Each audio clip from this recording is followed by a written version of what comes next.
Today, I have a little story for you. You see, this story took place sometime at the end of August 2021.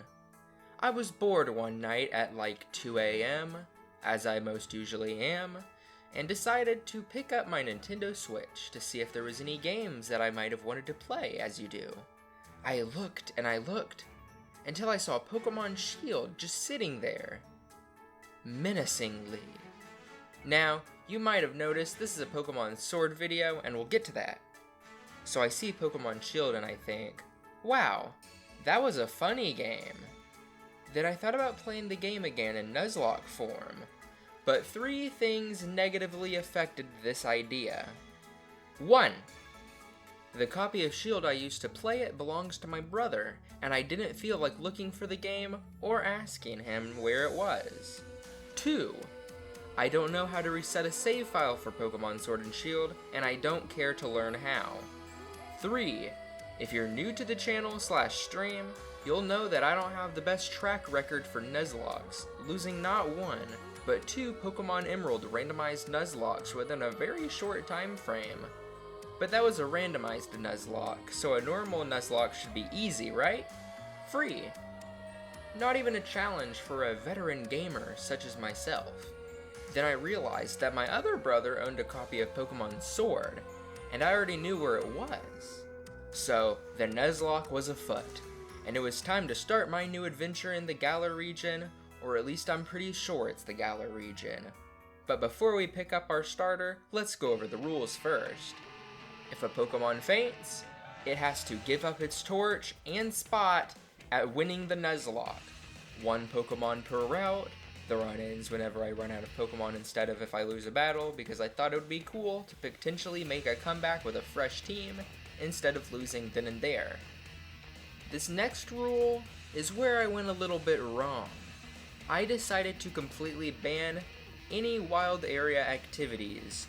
No battling, no raiding, not even an encounter. No wild area shenanigans at all. But the bad rules just keep on coming. I also came up with no running from battles unless I accidentally run into a wild area Pokemon, no TMs, no move learners or unlearners, and last but definitely least, no looking up anything about the game, which only really affected the playthrough like once.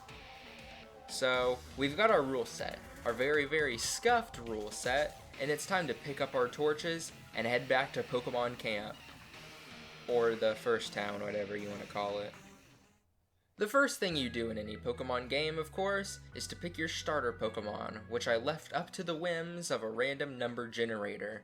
The random number generator told me 3, so that meant I had to take the funny water lizard Sobble thing, which I of course renamed Lizard just so I wouldn't get too confused. I then took a peek-sees at his nature, and spoiler alert, almost every one of my Pokemon had the worst possible nature they could have had. My lizard had a minus special attack. What was I supposed to do with a lizard with minus special attack? I then took part in the beginning of Pokemon game stuff until I got to catch my next Pokemon. Armate, the one chipmunk thing. Armate? Why did I name it Armate? I wanted to catch one of those evil bird-looking guys, but one of these things spawned right in front of me. Also, update on why I called it Armate, the chipmunk thing. I flipped the box over to look for a name because I didn't care about the Pokemon, and the first word on the back of the Pokemon Sword box that I found was Armate. That's all. Nothing else of interest happened until I caught the main character of this playthrough, Kuramaria the Vulpix. Get it? It's like Kurama, the 9-tailed Naruto dog, and Maria, that one human from Sonic Hedgehog. It's funny. More boring beginning stuff later, and I went to a cave and came out with Minecart Man, the rock minecart Pokemon's first evolution. I'd also like to mention that Minecart Man was in fact a girl. I then emerged from the cave with an approximately okay team, and attempted to catch a Pokemon that might help with the grass gym I was about to take out, because I did not have much hope in Kuramaria's abilities. I caught an Electrike. I named it Raft because I hoped it would carry me through the water gym. A lot of dialogue about the story or something later, it was time to take on Buff Lucas's gym. This is where the story starts to get interesting. As I was taking on the gym trainers, I made one fatal mistake, one that would hit me like a club to the knees. My minecart attempted to evolve, but was denied power due to me button mashing the B button to skip through dialogue, barring me from using a non-Vulpix fire type for the gym leader. I was starting to get a little worried. The fight against the buff smiley face began, with my Dynamaxed Kura Maria trying her best to do damage, and she did fine, I guess.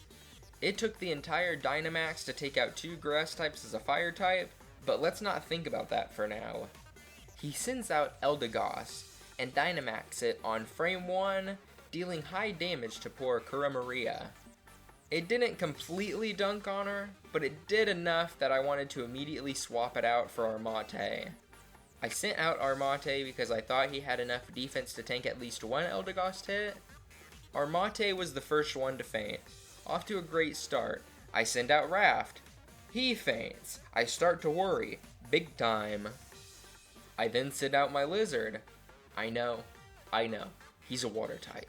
I know how bad that is, but I was certain that neither Kura Maria or Minecart Man could have beaten Eldegoss, so I sent in Lizard to deal some damage with Pound, and he did pretty well. But against a super buffed Eldegoss, fresh off of using 3 Dynamax moves with Magical Leaf, Lizard couldn't help but take a fat L. But luckily, Kura Maria did just enough with her Goo Goo Gaga Baby Ember that we were able to get through this gym, only largely scuffed. The default Roblox character was strong and nearly ended the run then and there, but alas, we made it through. The rock became a minecart, and we have 2 fire types ready to take on the water gym leader. Things won't get easier anytime soon. I booked it from the Grass Thunderdome, found a Machina, named it Monica, then realized just how bad my Pokemon really were.